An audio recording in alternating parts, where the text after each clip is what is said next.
Then we move on to probably one of the best sci-fi sequels ever, Empire Strikes Back. I mean, this was dark. This was the dark movie of the saga right here. Empire Strikes Back. I saw this movie in Southbridge, Massachusetts, in a small, dinky theater with one speaker in the front of the theater. And this movie was Irvin Kershner. It was the director. Irvin Kershner just and if you go watch some behind the scenes, he cared more about the characters than the story. It was all about the characters, and that's why the acting, I thought, in this movie, out of all of them, out of four, five, and six, four was great. They were great. At the beginning of their chemistry, the acting was really good. But five, their acting was really good. When I get to Return of the Jedi episode 6, I'll tell you what I think about the acting. But um, what can you say here? The Tauntauns, really, it just what a great idea. Um, and then and they were all done by Phil Tippett, was it, who did the stop motion of these. And nowadays it would all be digital, but this was all stop motion technology. Um, and then like the close-ups, I think the close-ups might have been a horse, if I don't remember. It was a horse underneath it that they used. I'm not sure. If you know what it was, leave a comment below. But the Tauntauns were really cool, and this all on the Hoth planet was really cool. And the ships were flying. The snow speeders, is that what they were? The snow speeders, they were called. They were awesome too. When they were looking for Luke and Han, when Luke gets knocked off his Tauntaun, and then he's the Hoth creature. Uh, is like a woolly mammoth. It has him hanging upside down, and Luke cuts off his arm. And there was an added scene to that, was okay.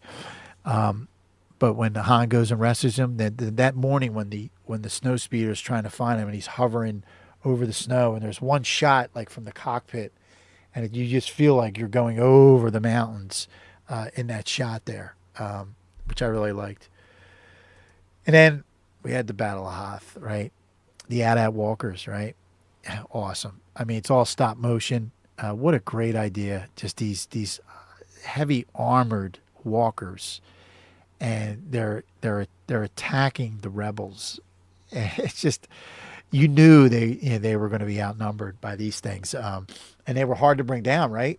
And the only way they could get them down, it was like that armor's too strong for blasters, right? That's what Luke said. That armor's too strong for blasters. Row group, use your harpoons and tow cables. Go for the legs. It's our only chance of stopping them. And then Wedge goes around and he knocks one of them down. I think I got a shot of that here. No, I don't. Let me go back here. But Wedge goes around, right, with the tow cable, and knocks him down. I had an old Atari game where you could do that, right? I loved it. I loved it. And there's also another scene here when Luke crashes, right? And then he takes the tow cable from the back of or he took it from the back of Dak, who was killed, his gunner pilot, in the back, and he shoots the tow cable up, and then throws the grenade into the AT-AT walker. What a great scene! I mean, it was just awesome, right? It's just like just all out this movie. I could go over so many scenes, but awesome. And then we get to the asteroid scene, right? Set 271, right? You can't go into an asteroid. They'd be crazy to follow us, wouldn't they? Just this whole scene. It's just awesome. And I'll get into the music. I mean, you can't even, the music, right? Like John Williams and the music, the score here is just really, really, really good. And then we know what happens. They go inside an asteroid, and there's that creature inside the asteroid, and then they fly out. Just an awesome, awesome scene there. Um, and then we get to Dagobah and Yoda. We're introduced with Yoda for the first time, and they're like, "Would a puppet work?" Right? And it work. It did. Like this, Frank Oz doing the voice of Yoda. Try not do or do not, there is no try. What a great, great line.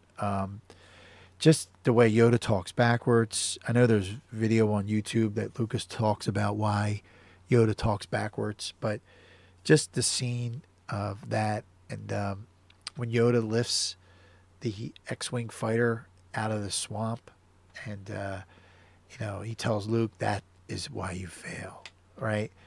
Um, he can't believe he can do it. There's no different, only different in your mind. You must unlearn what you have learned. Um, just a great, great, great scene. Just back and forth though. Like it's two different stories. This movie's two different stories. You got Luke going off to one planet. You got Han and Leia being chased over by the Empire. Boba Fett's introduced, right? We got Lando Calrissian that comes in and he goes, what was the name of that planet? I can't remember the name of the planet. Leave a comment below. God, it's drawing a blank. But just that it's just like two different stories in this movie. And one thing I want to point out here. In this scene where I was saying, he says, no different, only different in your mind. And Luke, he says, try not, do or do not. There is no try. And Luke tries to lift the X-wing fighter out of the swamp, and he can't do it. Go back and watch this very closely. This is where sometimes I'm pretty good on detail here. But when Luke walks away, and right when he's stepping where Yoda is, look at the ground. The ground actually goes down. There was probably a plywood board there, and then they put the shrubs all over that because Frank Oz was underneath there, right? Look very closely when Luke takes a step. When he takes a step, you'll see Yoda just move down a slight bit. You'll see the ground go down a slight bit because there probably was enough reinforcement for that plywood floor, but you see the floor just go down just a little bit, and he walks away. Something I always notice when that scene comes on, but it's something I noticed years ago when I saw the scene. This scene, awesome scene. Just the way it was written, it just was just so well done. And then, of course, they freeze Han, right? And this is after he's frozen, and Darth Vader asks him, Calrissian, is he alive? Yes, he's alive and in perfect hibernation, right? And right before that, the famous I love you, I know scene. Just right here, this is very dark. This is when this movie's a very dark movie, and by the title, The Empire Strikes Back, because they are really striking back here. And Billy D. Williams as Lando, wow, right? Can't ask, great acting, and to be brought into with these other characters, these other actors, and just blend in so well. It's really, really good. The only thing I don't like that they redid Boba Fett's voice, and they took out the original voice of Boba Fett because they had to keep it. Lucas changed everything from episode 1, 2, and 3. He used that the voice of Jango Fett. I can't remember that actor's name for Boba Fett, and they took out the original voice. So if you have a copy of the original of Empire Strikes Back, the original voice, I think, is a lot better than the actor that played Jango Fett. And then again, he had the voice of some of the clone troopers, right? In the other movies, it was the same voice. And then we get into the battle with Luke and Darth Vader. Yeah, really good. I liked it a lot. A lot of that battle, right? No music, right? No score, right? It was all just lightsaber, sound effects, and just the actors themselves, their dialogue. There was no music, right? Which I thought was really good because you didn't need it. You didn't need it for that scene, right? You didn't need it. It's just a great, great fight scene. And there's a lot of behind the scenes of this at Mark Hamill, and they practiced when they were not filming constantly for this scene.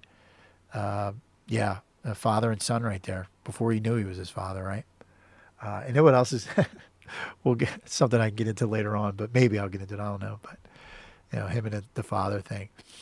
But this This I love the most when they're leaving, and they're escaping. Lando, Leia, Chewbacca. When R2D2 gets the door open, the music here, the score by John Williams, I just love it as they're escaping, running in this scene. I just love the music. I love the action here. Go back and just watch from when the doors open after R2 passes by. This shot right here, just the music and them getting out, and then Lando and Leia shooting their blasters at the stormtroopers. Awesome, awesome scene. Awesome music, and just the dramatics of this and them trying to escape. This is one of my favorite scenes in Empire Strikes Back right here. And then, yeah, right before Luke's arm or hand gets chopped off, right? And Vader's got him on the ground. He says, "You are beaten. Just, don't let yourself be destroyed as Obi-Wan did." And then they fight there. No music. Just like the sound effects are just so good in that shot. And then the dramatic of when, as soon as Luke's hand gets chopped off, that's when the music kicks in, right? And that's when the famous scene, "I am your father," right there. Just then, like that whole fight scene, no music, right? I mean, wait, there was when Luke falls out the window, right? I was wrong about that. But a lot of here, no music until bang, music, until his hand's chopped off, right? And we know Luke gets out, right? He escapes, Leia picks him up. Hey, if this is your first time watching, welcome to the channel. And please don't forget to subscribe. If you like to receive future notifications of live streams or video posts, hit that bell. And if you like the video, give it a thumbs up. It really helps out. Thanks for watching, and I'll see you again soon.